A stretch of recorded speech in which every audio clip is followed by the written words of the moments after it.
আসসালামু আলাইকুম রহমতুল্লাহি ওবরাকাতুহু।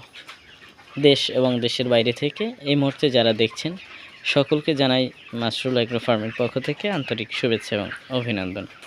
তো বরাবরের মতো আজকে হচ্ছে আমার এই মুরগিটার বয়সটা 26 দিন।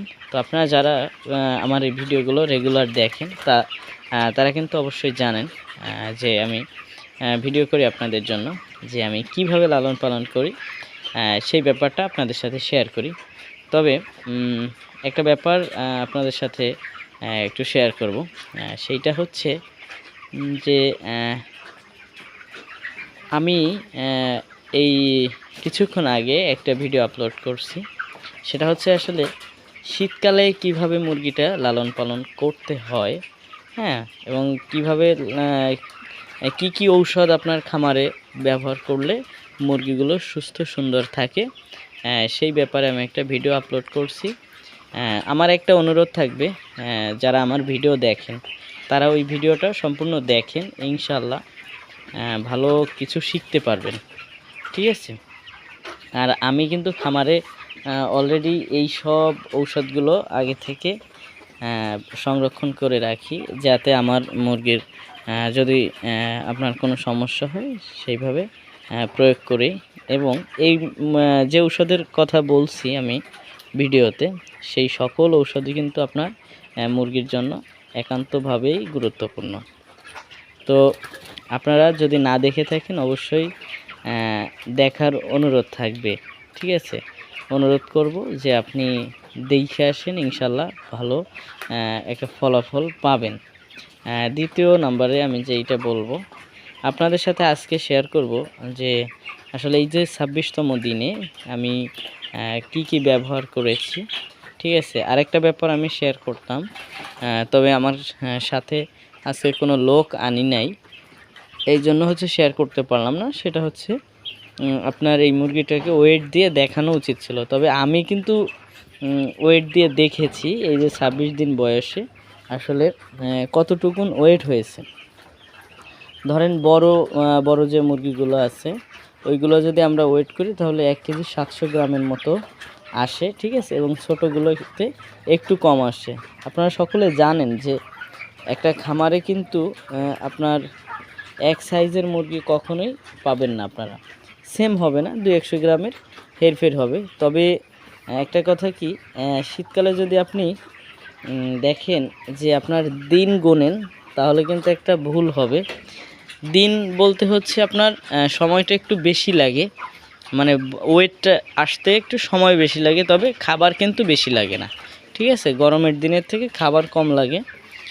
তো কেন সময় বেশি লাগে সেইটা একটু বলি। আপনার এই মুরগিগুলো হচ্ছে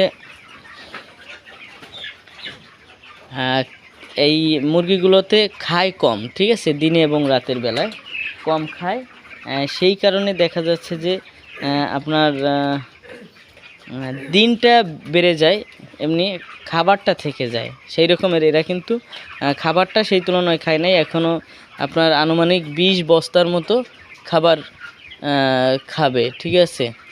20 বস্তার মতো খাবার খাবে, তাতে দেখা যাচ্ছে 1 কেজি 800 হবে ওরা যদি 20 বস্তা খাবার খায়, হ্যাঁ। কিন্তু আমি যদি এখানে অন অ্যাভারেজ মাপ দেই তাহলে দেখা যাচ্ছে যে আপনার ওয়েটটা আরও বেশি আসবে ইনশাল্লাহ, হ্যাঁ। তো আপনারা যেহেতু আমার সাথে আছেন সেহেতু কিন্তু এইটার কতটুকুন ওয়েট হয় সেইটা আপনারা জানবেন। তবে আপনাদের এখন যদি একটু মাপ দিয়ে দেখাই, যেহেতু ওই জায়গায় একটা মিটার আছে, ওই একটু আনো দি ভাই। আমার সাথে একটা লোক পেয়ে গেছি আলহামদুলিল্লাহ। তো আমরা একটু মাপটা দিয়ে দেখব, হ্যাঁ, যে আমাদের মুরগিটার ওয়েটটা কেমন আছে। তারপরে আপনাদের সাথে পরবর্তী যে ধাপগুলো আছে সেইটা শেয়ার করব। তো মিটারটা আনতে আনতে আমরা মুরগিটাকে মাপতে মাপতে বলবো যে এইখানে রাখো, যে সকালে এবং দুপুরের পানিতে এবং রাতের পানিতে কি ঔষধ ব্যবহার করেছি সেইটা আপনাদের সাথে শেয়ার করব। তো এই মুরগি দুইটা ধরবো একটু ভাই, হ্যাঁ, একটু আমাদের সাথে হেল্প করতেছে। এই যে দুইটা মুরগি আছে, দুইটা মুরগি একটু ধরো, হ্যাঁ, সুন্দরভাবে। তো আগে আমরা একটু মাপ দিয়ে দেখাই আপনাদেরকে। হ্যাঁ, সকালে আমি একটা মাপ দিয়েছিলাম, দাঁড়াও নেমে যাচ্ছে। হ্যাঁ সাদ্দা, এটা একটু কম হয়েছে। এটা হচ্ছে 1 কেজি 550 গ্রাম। হ্যাঁ মিডিয়াম একটা। ওইটার দরদি ওইটার পাশেরটা, ওই যে ওটা তো একটু ছোট আছে। হ্যাঁ ওই যে একটা আছে ওর থেকে বড়। ঠিক আছে, এভারেজ মুরগি আছে আর কি। হ্যাঁ সকালে মাপ দিচ্ছি 1 কেজি 700-র মতো হয়েছে। তারপরে এই যে একটা আছে, এইটা হচ্ছে আপনার 1 কেজি 300 আর কি, 300 প্লাস। হ্যাঁ এই রকমের আছে। এটা একটু দেখা যাচ্ছে আপনার বেশি হবে। ঠিক আছে, তো আপনার যে পরিমাণে খাবার খাইছে তাতে না আলহামদুলিল্লাহ ভালো একটা ওয়েট আমি আশা করি। এইটাই হয়েছে 1 কেজি 790, প্রায় 1 কেজি 800-র মতো। ঠিক আছে, এই ধরনের মুরগি কিন্তু অ্যাভেলেবেল আছে খামারে। হ্যাঁ অ্যাভেলেবেল আছে।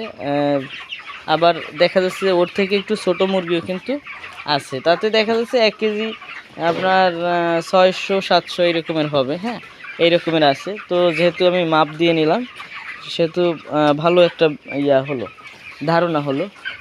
আর ফার্স্ট যে কথাটা বলবো যে সকালের যে পানিটা দিছি এই 26তম দিনে কি ওষুধ ব্যবহার করেছিলাম। সকালের পানিতে হচ্ছে আপনার হ্যামকো পিএইচ এবং আপনার হ্যামকো পিএইচটা দিয়েছিলাম, এবং দুপুরের যে পানি ফ্রেশ পানি দিয়েছিলাম, এবং রাতের পানিতে আজকে একটা মানে কমপ্লিট হয়ে যাবে তাহলে 3 দিন আপনার AD3 আছে, ওইটা আমি ব্যবহার করব। তো এই ছিল আজকে 26তম দিনের ব্যাপারগুলো। তো আশা করি আপনারা বুঝতে পারছেন। বুঝতে কোনো সমস্যা হলে অবশ্যই কমেন্টে কমেন্ট করবেন। আর সবাই জেনে থাকেন আমি একদম রিয়েল ভিডিওটা আপনাদের সাথে তুলে ধরি। যাদের ভালো লাগে তারা আমার এই ভিডিওগুলো দেখে, আর যাদের ভালো না লাগে না দেখলে কোনো সমস্যা নেই। আর এতক্ষণ আমার সাথে থাকার জন্য অসংখ্য ধন্যবাদ জানাচ্ছি। কে কোথা থেকে দেখছেন একটু কমেন্টে জানাবেন। ধন্যবাদ, আল্লাহ হাফেজ।